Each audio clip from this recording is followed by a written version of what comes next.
space programs. I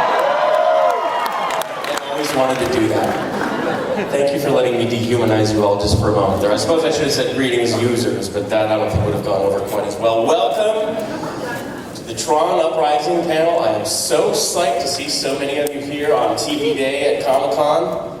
This show is the coolest thing I have seen in animation, and I'm a little bit biased maybe, but I think you'll all agree from what you've all seen for these first handful of episodes and the new stuff that they're going to show us today, that this is the most innovative, cinematic animation that I have ever seen on television that we'll probably see for a long time, and we're so lucky to get to share a bunch of it with you and the stars, who I'm going to bring out in just a second here. So thank you very much for coming. This is awesome.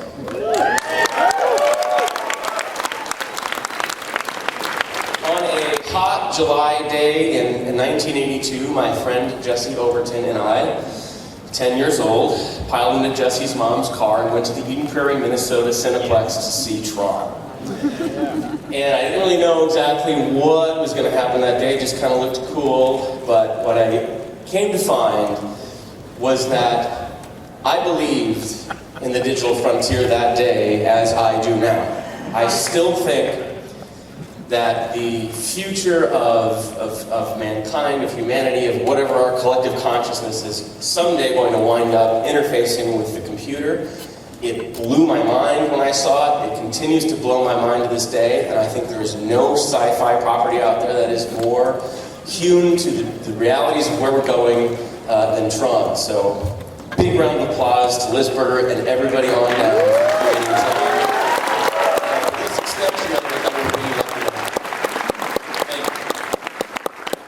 Person I'm going to bring out is the keeper of the Tron torch for now. He is the executive producer and director of Tron Uprising, and a really, really nice guy. Please welcome to the stage Charlie Bean.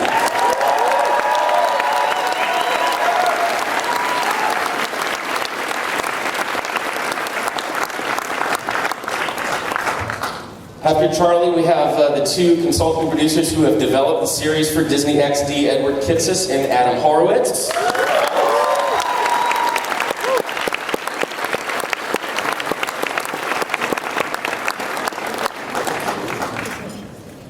Yeah, you guys can sit on each other's laps, it's okay. We won't judge. There you go, guys. Disney would only let us have one chair. He plays Beck, who is, I mean, let's face it, he is Tron. He's fighting for the cause. He's the man. Elijah Wood.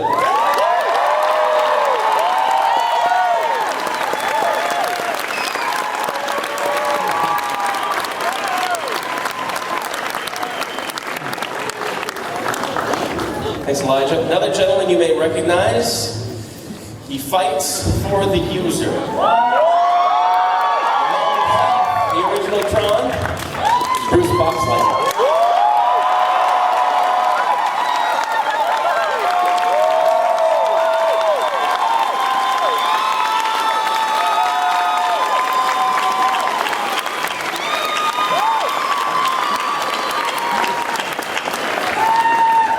Our next guest you may recognize as the voice of the grid.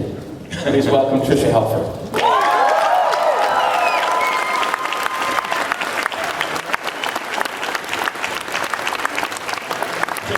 Can we get some grid? Can we get some grid right now? Like, would you please hold your applause or something like that? Can you give us a look?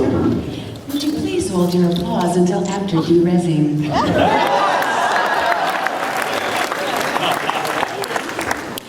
And next to the guys who are really responsible for the awesome look and feel of Tron Uprising, first of all, we have the art director, Alberto Hidalgo.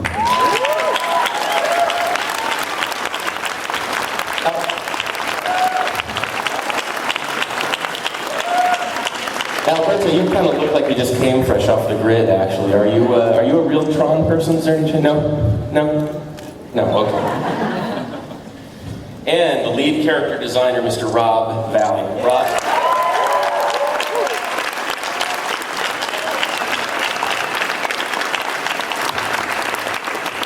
Welcome, Tron Uprising panel. Thank you for being here, everybody.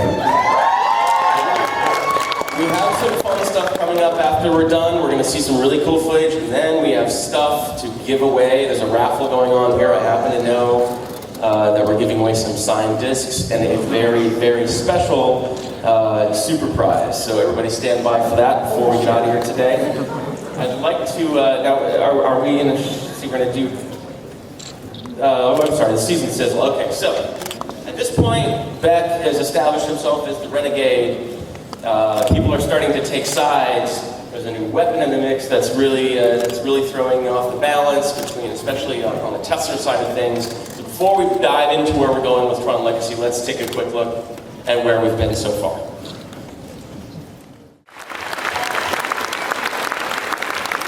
Yeah. I want to live in a world where we all look like basketball players. Awesome. So, starting out, I want to ask a question sort of all the panel, but Charlie, I want you to take it first. With all the superhero reboots that are taking place these days, and in particular, properties that are based on many, many years of canon, I'm thinking the Avengers go back, darn near 40 years or so, 50 years in some cases, the characters.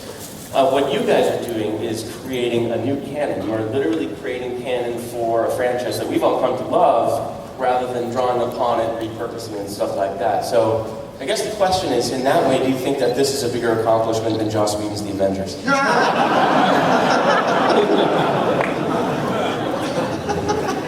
gonna drop a bomb, dude.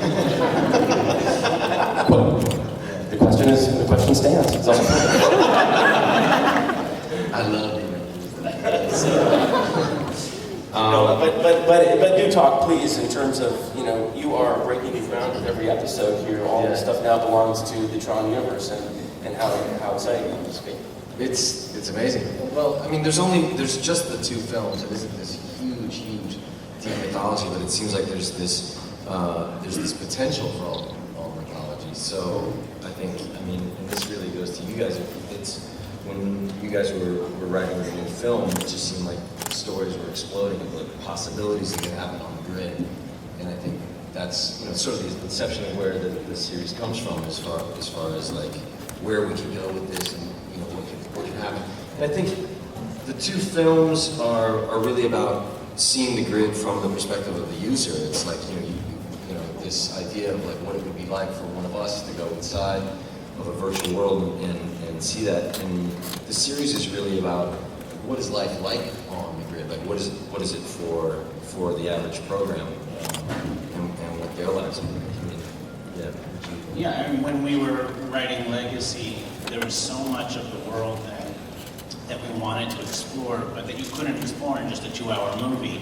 So as the ideas were flowing, we just kept getting more and more excited about things we could do, and we were just incredibly grateful to get the opportunity to try to explore more of the grid in this world. Yeah, really the inspiration for this was we wanted to, in Legacy, Kevin Flynn talks about how special the grid was, and this show shows it. You see these programs evolving, and you see them becoming, more complex and doing more than their programming, and to us that's what was interesting.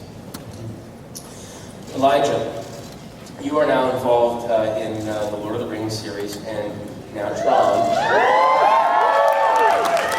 The two nerdiest possible things. Are you thinking about joining Star Trek for the whole trip?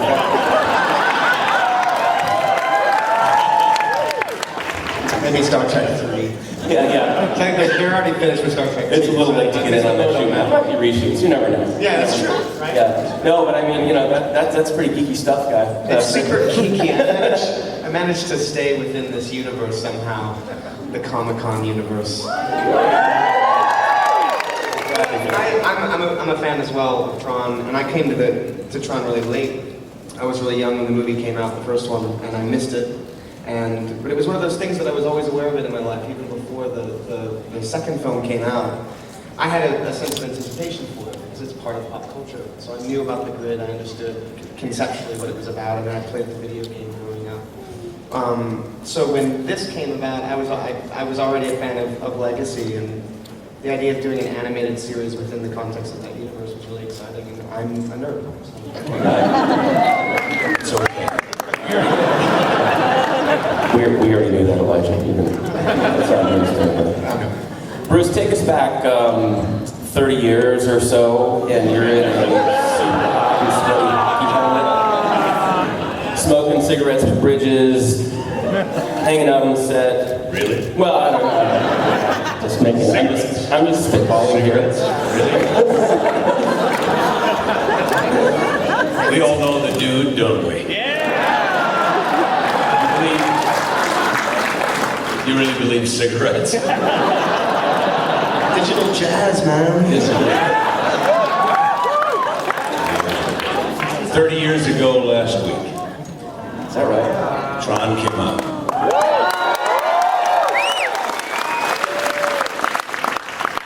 It reminds me I'm the oldest man in the room. No, it's been quite amazing. And this, Tron Uprising, it's absolutely beautiful, and I'm absolutely overwhelmed to be a part of it. This is where it was pointing. This is a very logical area for the mythology to go into the animated series. This guy here, it's an absolute honor to work with him, even though we only did it once in the booth together for all the powers that be, to see if this thing would fly. And but yet I think we do some good work together. It's amazing. It's so incredible to be still a part of this mythology. That's what I call it. I think it is a mythology. I think it's a mythology of our time, the digital age, the age of information. It's the language you all grew up on. I came to that late. Even though I was in the forefront of it, I had no idea what I was doing. I was reminded, I did a panel with Harrison Ellenshaw, who was the head of effects in the original film, and he was telling us about what an amazing accident Tron really was. Not an accident, but I mean, we didn't know what we were doing when we were doing it. We were paving a new trail here, and in the effects world, a lot of it was hand painted, believe it or not. Everybody thinks it was just sort of put in a computer and it came out like out of a toaster. And there it was. It was all colored and everything. No, it was. There are many artists in Taiwan that had their hands on this, frame by frame. Tron was a daring step into the future. It's funny that in 1982, we were exempt from the Oscars in the animation department. You may have heard this already. They said that we had cheated. We had used a computer. How far we've come, yes. So, it's very ironic. Technology. And now, look at the animation here. I mean, this is just the top of the line. It's absolutely beautiful, frame by frame.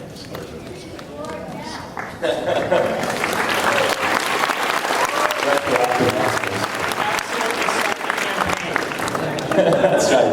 Let's get a hashtag going, guys. Come on. Get those phones up. Right now. We're going to do this in real time. Tricia, you are the voice of a whole entire world. You are... It's not like, what's my motivation? I'm an entire world. Where do you go to become the voice of the grid? What's your method? She sits in a trailer for like 2 hours before they get. It's really technology. Yes, as Bruce told me this morning, I'm the god of the grid. Goddess. Yeah, really, I just listen to what Charlie says. I didn't see the original either. I was around, and I'm not going to say for how many years, but I was definitely, I should have seen it, but I didn't. So when I got involved in it, I was kind of, Trekkies, Tronnies? Tronnies? Well, there were Trekkies, yeah. So I was kind of a virgin Tronnie. I heard someone say programs. Program. Tranny is a whole different thing. That's why I tentatively said it, okay? Especially preface with virgin. The first session was I've seen them. the first session was really, trying to find the voice, trying to find if it's a little more sultry, a little bit higher, and also what happens, you know, if a train crash is going on. That specifically was the first session, I think. Is there more inflection in the voice? Is there any tension or change in the voice? And we just kept going back to this very, very pleasant OnStar. Your Surrey voice, which I hate Surrey because I can never make her do what I want. I almost broke my phone a few times. But, so we just kept going back to this voice, and that's what, it's kind of eerie in its own way when something is, you know, she's talking about something very good, and welcome programs, welcome to the, or you're about to be de-rezzed. It's eerie in its own way because of that, because it's just even keel, but I do sometimes leave the sessions, which are really quite quick, because I'm not doing all these alternate levels. You're not trying a fight scene with, you know, or an argument scene in different ways. So I quite often leave there going, I suck. I didn't do any levels. I just went like this. So, but I guess they pull me back in if it was, if they wanted something different. I can stay. Alberto, you have created this world that I just want to jump into. Like I'm sorry guys, this is cool and everything, but I would go on the grid just like that. The question, and your vision of it in particular, what I really like about it, and it harkens back to the original movie in a way, is that some of it looks very sleek and digital, and some of it looks very tactile. But it's seamless. It's all blended. It all looks just right. And what on earth did you use, or what have you done in your background that influenced that look, that brings that look and even makes it possible? Well, that's a very good question. In fact, I learned painting in a computer myself. The first time that I was starting to messing around with painting, of course, when I was a kid, I was messing with proper painting. But when I really started like getting serious into painting professionally, it was with a computer. And I think that one of the things that I'm quite proud of this show is that this probably 100% digital piece of art is where I think is the most important thing that I was looking here. And we are not trying to look like oil painting or like watercolors or like acrylic. We are trying to look basically digital. And the nice thing about that is that this is a digital world because it's inside of a computer. And also, the good thing is that we are showing this in TV screens, in computers. And I think that people should watch this in the highest resolution as possible, in the best quality as possible in their computers at home or taking from iTunes, whatever. Because it's like the super sharp, cool version, and this is what we are intending. Like people enjoy the show in the best quality as possible. We're lucky enough at the preview to see it on a big screened in a big screen room. I know. It's a very cinematic. I mean, obviously it's very cinematic, and you guys will experience that here. But I almost feel like I need to go out and buy a 400-inch television just to watch this thing. Just watch the show the way it is meant to be seen. Well, that's so big, man. There are some mistakes. Yeah, I'm a journalist. I'm not getting a 400-inch television. So, Rob, I think the challenge for you is to create characters that are very distinctive in a world that has a lot of homogeny, and the characters definitely pop when you see them. In particular, when we see a new character for the first time. It's one of my favorite things about watching the show is that moment when a new character is introduced. In particular, I love what you guys did with Cora the other week. That was really cool to see her. But if you get into it a little bit for me, you know, the characters, it's a really interesting blend of different racial types, of different like facial structures. Like there's just a whole. It has a very sort of worldly, international feel to it, and I'm curious what your process is for developing characters. They just come out of you, right? I knew it. Well, Charlie and I, you know, in the early days, we were talking about just doing exactly that. You know, not, I guess making it interracial, not necessarily politically correct, I suppose, but, you know, I just wanted to play around with stuff like that, you know.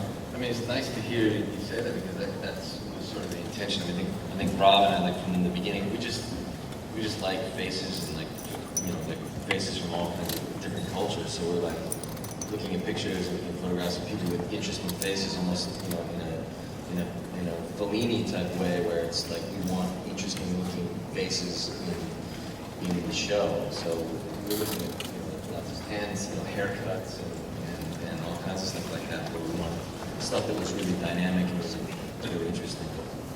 Yeah, more specifically, I just dig holes. Charlie tells me where to dig. I like that. Not true. One of the things that we're going to get to see here in a minute is going to be the two-part episode, Scars, which is going to show us some backstory, if I'm not mistaken. It's a trailer, not the show, not the episode. Not the episode yet. Oh, yeah. Sorry. That we'll get into the story of how Tron is scarred by how Luke overthrows, and we see a glimpse of that in the movie. But how much is that arc going to be all played out in the past, and how much of it are we going to get?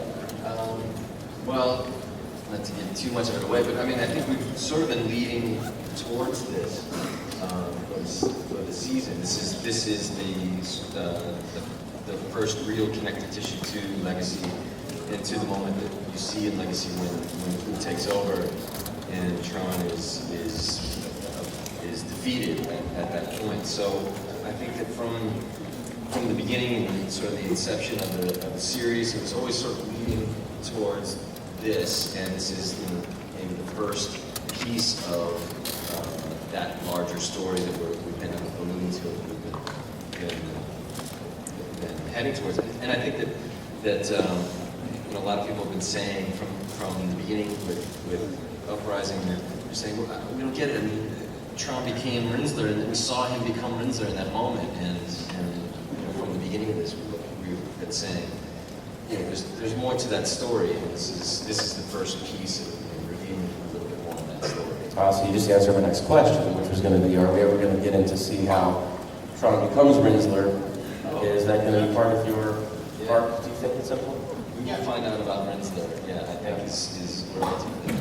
Now, Bruce, do you have a different Tron in the Rinsler voice? Do you do anything different? Because it does sound different when he gets the armor. Or is that... He purrs like a kitty.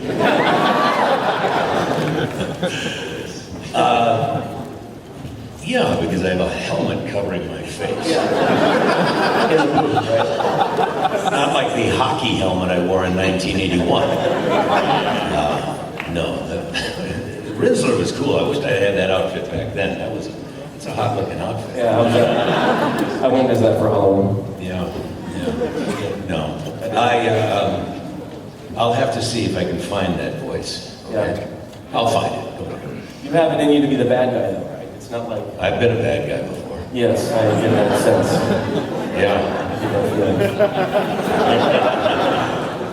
Now, What are you he told me a story one time, and he probably doesn't remember it. Yes. No. Don't tell that story. No. Elijah, if there's and we are all sort of on pins and needles for Disney to get going with this third sequel, right? The movie that we all like to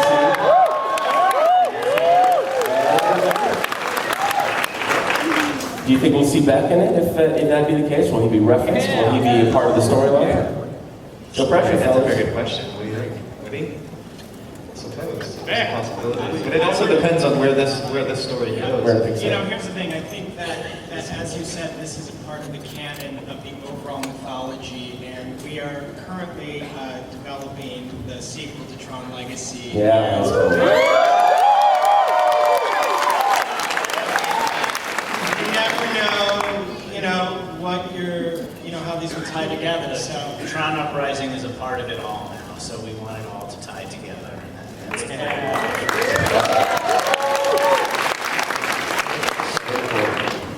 All right. Well, I think at this point we should probably have a look at some new stuff. What do you guys think? So, Charlie, are you going to introduce Scars for us? Is that? Yeah, I mean, I think we talked about it. Really, what it is. This is after we come back from this break, there will be I believe one more episode, and then we're going to show these two episodes. It's a two-part story. And yeah, I mean, we talked about it already, so maybe we should just watch it. Yeah. Get it on.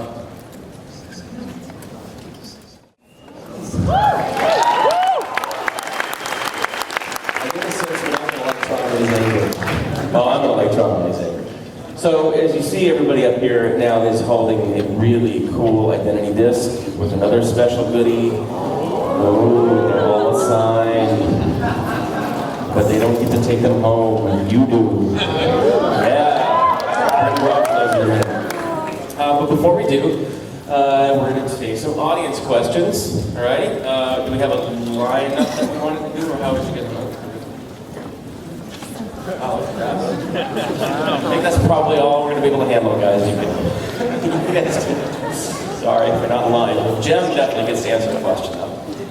I should let you go first. So we'll go ahead, young man. Hey guys, it's an honor to see you all up here, and just say thank you, Adam and Edward, for bringing Legacy to us after so many years on Tron, and the series as well. Thank you for that. And my question is, I mean, the series has such a great soundtrack to it. I mean, it's done by the composer who did, collaborated with that punk for and it's such a great soundtrack. And I was wondering, will we be getting a soundtrack from the series? That's funny. We did a music panel yesterday. Joe and I did one, and there was another question. Yeah. That specific person right there. Question, and I really hope so, because the soundtrack of Joe has really expanded the sound for this show, and it's really incredible. I really hope that they do that. I mean, I think what my answer was yesterday is we got to finish the season first. Yeah. So I mean, there's so much more music that's still writing to finish up the season, and I really hope so. I think that's my answer. I'm looking forward to the Blu-ray as well, especially with the quality of that.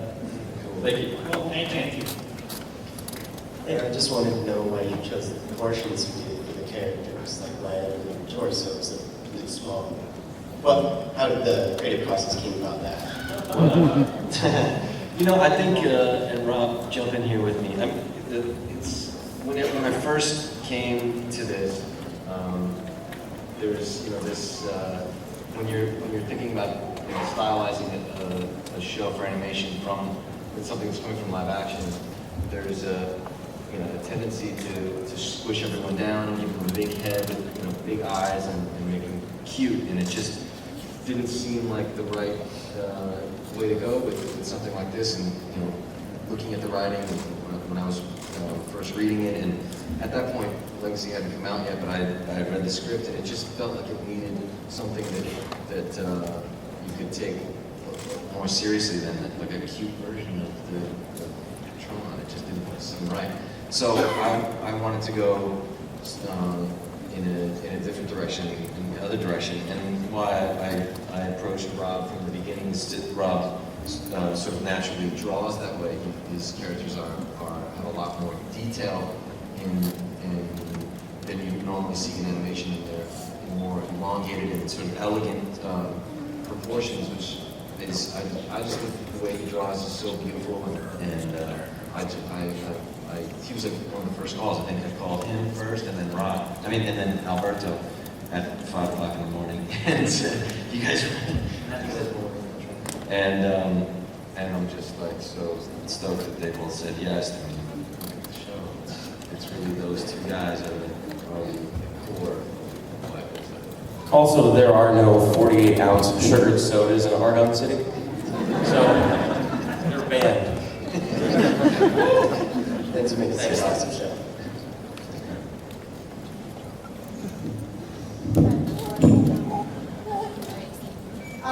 My name's Denise. First of all, Bruce, it's great to see you again.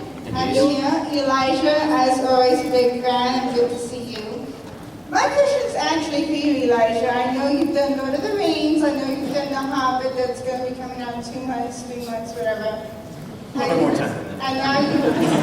But it's coming soon. And now you've done animations where you're actually voiceovering the character. Which one do you like better, voiceovers or actually getting more into the action than you do with anime?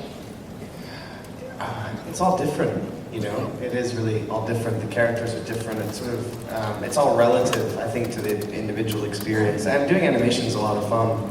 The time commitment is a lot less. But you know, For some. As far as voice work is concerned, sorry, Charlie. I've been doing this for 2 years. It's like a slap in the face. Sorry.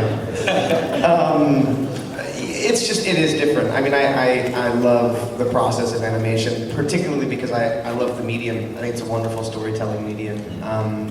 With this, it makes so much sense, as Bruce was saying, to use animation to delve further into the grid and tell stories in this universe, and to be a part of that is really exciting. You know, I love doing live action too. You know, it's a lot of fun. As an actor, I think it comes down to the storytelling and just wanting to be part of telling good stories, any which way. And my mom wanted to ask, are we going to be seeing Dominic and Billy in the new Hobbit movie, or is it just going to be... Oh, I don't know if they're going to make it. I don't know. I don't You think can so. tell me a duo in there. I agree. It's not the same without Merry and Pippin.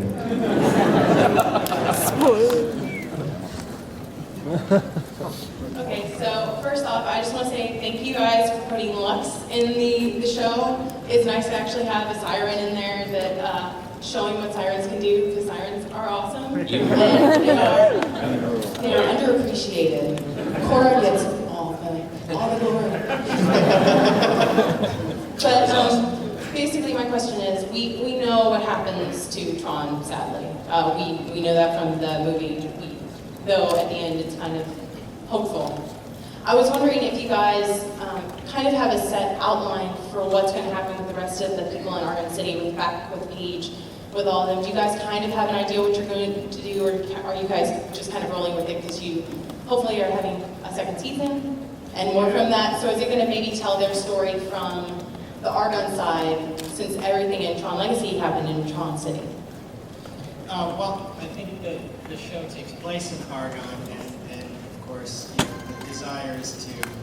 First Comic-Con? I need to take part. First modern. Okay, so you know, there's we wrote a Bible for the show, and we have a lot of ideas about how we want the show to connect with Legacy and with the first Tron and with hopefully future Tron. So I guess the answer would be that we want to keep exploring further out into the grid, while eventually winding our way back into the movies. And you know, as long as people keep watching, you know, continue to tell that story, and that's what it's about. Awesome, thank you. Thank you. Thank you, Greg. Gonna have to make this the last one. This is it, fellas. Sorry about that. Make it a good one.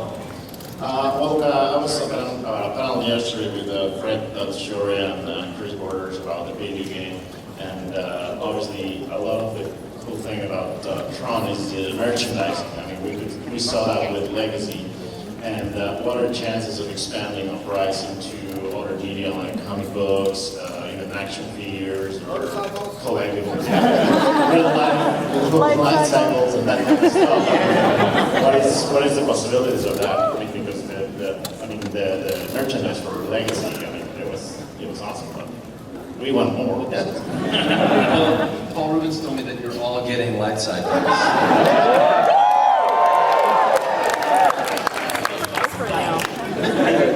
No, I would love it. I guess it depends on the popularity of the show. Obviously, if people really like it and they keep watching it, I'm sure they are do merchandise. Half the vehicles, the new vehicles you see in here, were the hopes that the three of us would get the toy and put it in our office. So the reason that you see a lot of these new vehicles, that was the reason for it. It's kind of why we do it for the toys. Not kidding. It's all reverse engineered from toys in our minds. Come on. listen, guys, we have some really cool stuff to give away. I understand you all have raffle tickets, right? What I'm going to do is I'm going to pull the first one, and I'll hand the bucket down, and I'll each be able to hand one over to you as you come up. Make it quick, because we don't have a lot of time to give, but I want to give all this stuff away. All right, so look at your numbers, and here we go. I get the first one. The first number is 450903. Come and claim your disc.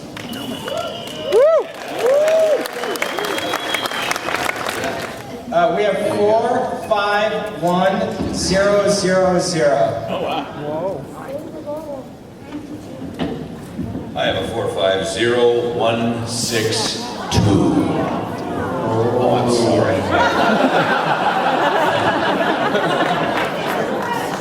I'm sorry, darling. Do we have that number in the house? 450162. Or I'm keeping this myself. I guess not. Take her. How could I not get somebody? Come on. I'm Tron.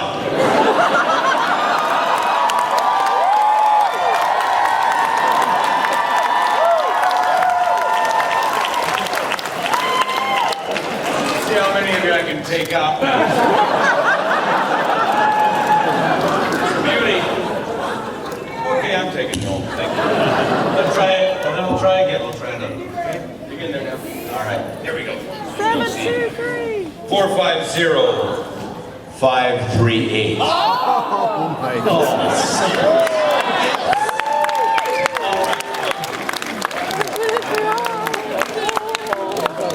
There you go. Thank you.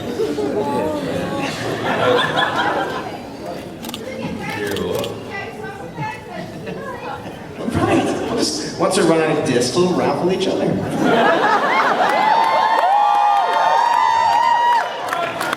Well, I have a number that's actually not 4 or 5, so I really dug in there. I thought I'd save us all.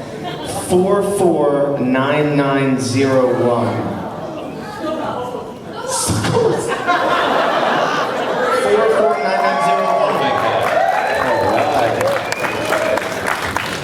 Get this poster here up on the stage. How are you going to get that home? How much you want for it?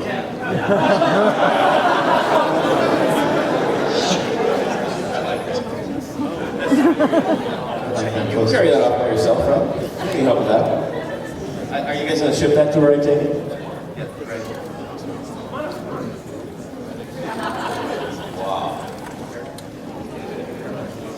Our grand prize winner, ladies and gentlemen. What's your name? Lazy. You want to be the winner of the Big Beck poster. And a handshake with Beck himself.